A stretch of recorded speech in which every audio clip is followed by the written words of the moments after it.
A Red Bull junior driver who was promoted straight from F3 to F1 and became the youngest race driver ever?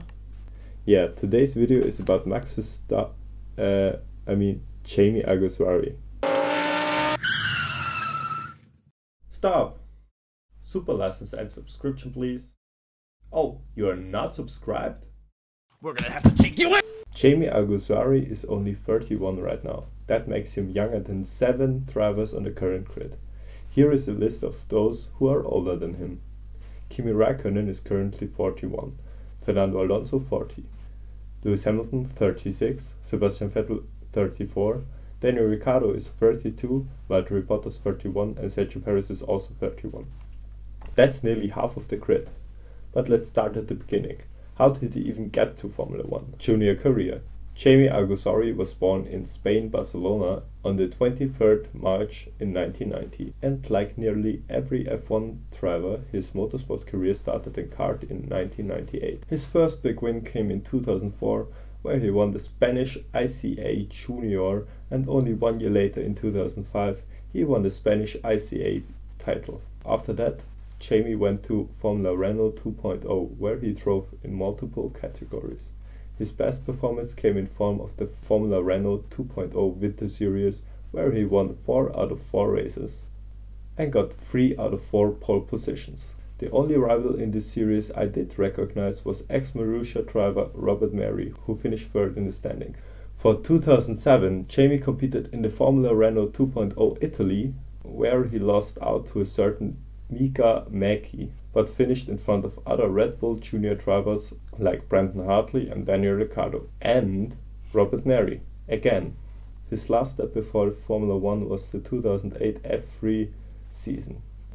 He finished first and left drivers like Brandon Hartley, Sergio Perez, Marcus Ericsson, Max Chilton and Walter Krugmüller behind him.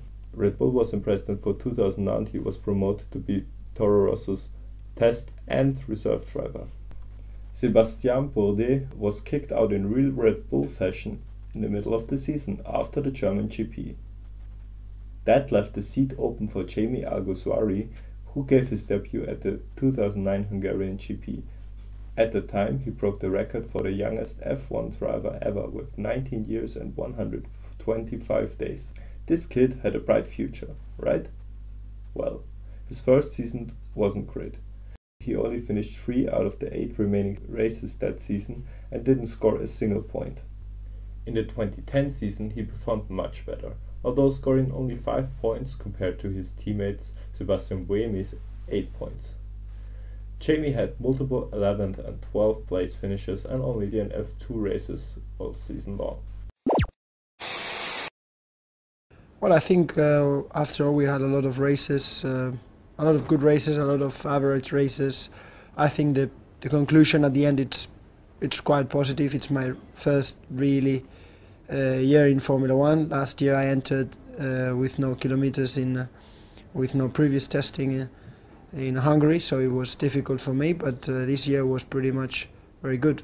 I think regarding the team and the car, we expected obviously more, or we expected maybe less, because it's the first year we don't work with Red Bull technology, and we have to do and build all our parts by our own. So Red Bull remained Jaime and Buemi for the 2011 season. After a rough start, it finally seemed to click for Jaime Alguersuari at the 7th round in Canada. He scored a career best 8th place and his first points this season. After scoring in 7 out of 19 races and even achieving 2 7th place finishes at the end of the season, he finished the season with 26 points. That meant that he was 14th in the driver standings. He outscored his teammate Sebastian Buemi, who only scored 15 points and finished 1 place below Alguersuari, 15th in the standings. But a late effort wasn't enough for Dietrich Mateschitz and Toro Rosso. At the end of the 2011 seasons, both drivers, Jaime Alguersuari and Sebastian Buemi, were swapped for Daniel Ricciardo and Jean-Éric Vergne. Buemi remained as a reserve driver, but Jaime didn't want to stay in F1. Allegedly, Alguersuari broke off negotiations with other F1 teams due to his loyalty to Red Bull.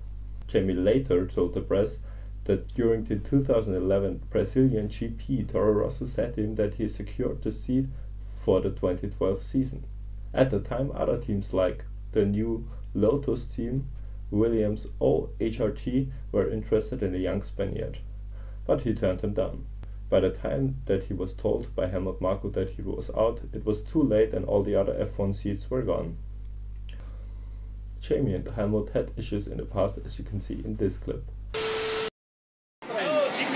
Coming behind you. I saw, but I cannot let him every single lap. Not every single lap. He can do attempts, and we don't know where in the middle of the sector if we are quick or not quick or not.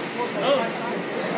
It wasn't 5 times. It was one mistake in the first corner of his first lap. When he slowed down, and the next 2 laps you were always in his way. But obviously in the way. I was on my long one. No, that's not acceptable. France is totally different. And we don't accept that. When asked in an interview in late 2011, but before he was kicked out of Toro Rosso, Jaime talked like this about Helmut. You mentioned Helmut Marko. I saw Helmut racing in Formula One. He was very quick. But there are a lot of stories today about Helmut, very difficult guy, very, very hard on the drivers. Tell us a little bit more about Helmut and your relationship with him and the role he plays. Well, first of all, I have to say that Helmut's work is not easy. It's a difficult job, very, very difficult, because, at the end, he's the top category of a driver search. He needs to reach and find more Sebastian Vettels. This is his job. And this is not easy, because there are so many things going on. The age, the experience, the categories, which are so many at the moment, and loads of drivers. So it's not easy. It's very definitely not easy. His position with us obviously needs to be like a bit of a policeman. A lot of people are asking me because Helmut is very tough, because Helmut is pressuring you, all the drivers. I say, yeah, he is, obviously, but I think everyone is. Life is difficult, life is not easy. No one is giving you anything. I think this pressure is positive for the drivers, it's positive for the future of the company, because it gives you the potential to deliver, and whoever does not deliver on these circumstances is not capable of, and is not meritable of, taking the job. And that's it. And I agree with this. Obviously, we all like to get nice things and when we do a good job, but he's always fair. So at the moment, for me, has been so far so good. But after the end of his motorsports career, he quoted, "It was a time when I felt anger and rejection towards Formula One, towards Helmut Marko, towards Red Bull, towards everything that had happened. I tried to work as a commentator for Movie Star in Formula One, but as soon as we got to the track, I got sick. I was not happy to be there. It was not my place at that moment." Jaime tried his luck at some other categories such as Formula E or the ADAC GT Masters, but officially retired in 2015 at the age of 25 from racing. And yes, I know that he kind of chose to end his motorsports career, stating that he had fallen out with his girlfriend, but it's still sad to see a talent so early in his career labeled as not good enough and get rejected. I mean, he was only 21. He quit motorsport to concentrate on his other talent. Jaime is also a DJ and was back when he raced in F1. He gave live shows in 2010 and released a whole album in 2011. Basically, he's the original Lando Norris, who is obviously an F1 driver, but also a Twitch streamer. He still does music and teased on his Instagram that we're back racing again. I think he could have been a very good F1 driver and would be now probably be in his prime with 12 years of experience in F1. He was only 21 when he was booted out of F1. In comparison, Lewis Hamilton, the most successful driver in history, was 22 in his rookie campaign in 2007, but in the end, nobody could know what had happened if he stayed in F1. Bye. This pressure is positive for the driver.